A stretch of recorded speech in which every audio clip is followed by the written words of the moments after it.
toutes et à tous et bienvenue dans ce nouvel épisode de la série Le coaching est. Aujourd'hui, je vous propose d'aller regarder d'un peu plus près notre rapport au temps, car bien souvent, il est déformé. C'est-à-dire que nous surestimons ou sous-estimons le temps réel pour accomplir une tâche.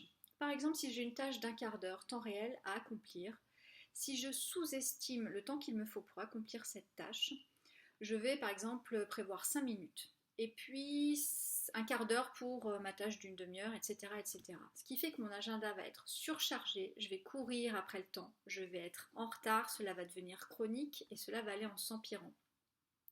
Cela peut être parfois parce que j'ai besoin de pression pour travailler, parce que je me sens plus performant.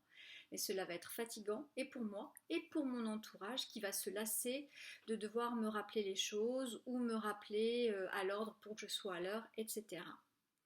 La deuxième possibilité est que je vais surestimer le temps qu'il me faut pour accomplir une tâche. Cela peut être parce que cette tâche que j'ai à accomplir me semble être une montagne. Je n'ai pas envie de le faire, c'est fastidieux pour moi.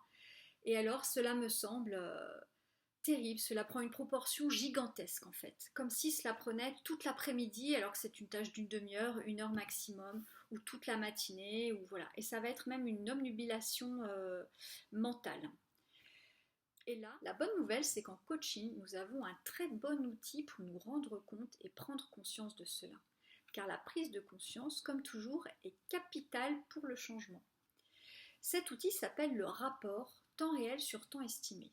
Donc par exemple, j'ai une tâche à faire et je vais estimer le temps qu'il me faut pour accomplir cette tâche. Ok, faire le ménage, 3/4 d'heure. Et puis, une fois que cette tâche sera accomplie, je vais noter l'heure de début, l'heure de fin et le temps qu'il m'aura fallu, donc le temps réel qu'il m'aura fallu pour accomplir cette tâche. Et ainsi de suite, pour toute la journée, pendant 2 jours, vous remplissez ce tableau. Ensuite, vous allez faire le petit calcul temps réel sur temps estimé et vous allez obtenir un rapport qui sera à peu près votre indice global moyen, si vous faites la somme et vous divisez par le nombre, qui sera votre indice moyen de déformation du temps. Et ensuite, en travaillant avec cet indice et en travaillant sur le temps estimé et le temps réel, vous allez pouvoir vous rapprocher de la réalité et donc être beaucoup plus à jour et à même de planifier, prévoir, vous organiser. Vous allez laisser tomber le stress et pour vous et pour les gens autour de vous et cela va grandement vous faciliter la vie.